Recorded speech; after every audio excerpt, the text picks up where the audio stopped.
വെളിപാടിന്റെ പുസ്തകം 3-ാം അധ്യായം 18-ാം വാക്യം. ഞാൻ നിന്നെ ഉപദേശിക്കുന്നു, നീ ധനികനാകാൻ അഗ്നിശുദ്ധി വരുത്തിയ സ്വർണം എന്നോട് വാങ്ങുക. നിന്റെ നഗ്നത മറ്റുള്ളവർ കണ്ട് നീ ലജ്ജിക്കാതിരിക്കുവാൻ ശുഭ്രവസ്ത്രങ്ങൾ എന്നോട് വാങ്ങുക. കാഴ്ച ലഭിക്കുന്നതിന് കണ്ണിൽ എഴുതാനുള്ള അഞ്ജനവും എന്നോട് വാങ്ങുക. ഈ വചനം ലവോദിക്യയിലെ സഭയോട് പറയുന്നതാണ്. ഈ ലവോദിക്യയിലെ സഭയ്ക്ക് ഒരു പ്രത്യേകതയുണ്ട്. അതെന്താണെന്ന് വെച്ചാൽ അവിടെയുള്ളവർ ചൂടോ തണുപ്പോ ഉള്ളവരല്ല. അവർക്ക് കർത്താവ് കൊടുക്കുന്ന ഒരു ഉപദേശമാണ് ഈ വചനം. ഈ ഉപദേശത്തിൽ തന്നോട് 3 കാര്യങ്ങൾ ചോദിച്ചു വാങ്ങാൻ അവിടുന്ന് അവരോട് പറയുന്നുണ്ട്. ഒന്നാണ് അഗ്നിശുദ്ധി വരുത്തിയ സ്വർണം എന്നോട് വാങ്ങുക. 2 ശുഭ്രവസ്ത്രങ്ങൾ. 3-ാമത്തെയാണ് കാഴ്ച ലഭിക്കുവാൻ കണ്ണിലെഴുതുന്ന അഞ്ജനം.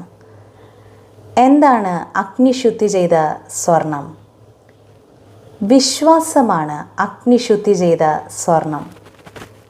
വിശ്വാസം ദൈവത്തോട് ചോദിച്ചു വാങ്ങാൻ അവിടുന്ന് ഉപദേശിക്കുകയാണ്. ശുഭ്രവസ്ത്രങ്ങൾ എപ്പോഴും വിശുദ്ധിയെ സൂചിപ്പിക്കുന്നു. കത്തോലിക്ക സഭയുടെ മതബോധന ഗ്രന്ഥം 1243 മാമോദീസ മുങ്ങിയ വ്യക്തി ക്രിസ്തുവിനെ ധരിച്ചുവെന്നും ക്രിസ്തുവിനോട് കൂടെ ഉത്ഥാനം ചെയ്തുവെന്നുമാണ് പറയപ്പെടുന്നത്.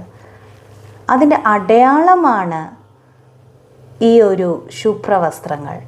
അതായത് വിശുദ്ധി സമം ക്രിസ്തുവിലുള്ള ജീവിതം. 3-ാമത്തെയാണ് കാഴ്ച ലഭിക്കുന്നതിനുള്ള അഞ്ജനം. ഈ ലവോദിക്യ എന്നൊരു പട്ടണം അക്കാലത്ത് നേത്രരോഗങ്ങൾക്ക് ഫലപ്രദമായ ചികിത്സ നൽകുന്നതിന് പ്രസിദ്ധി ആർജിച്ച ഒരു പട്ടണമാണ്.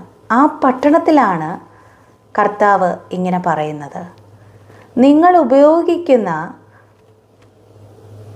ഔഷധമൂല്യമുള്ള അഞ്ജനം പോലെയല്ല ഞാൻ തരുന്ന അഞ്ജനം.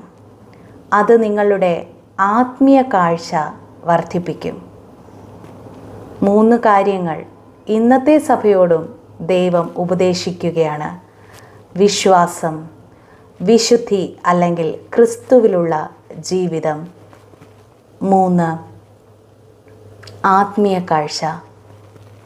ദൈവരാജ്യം വളരട്ടെ.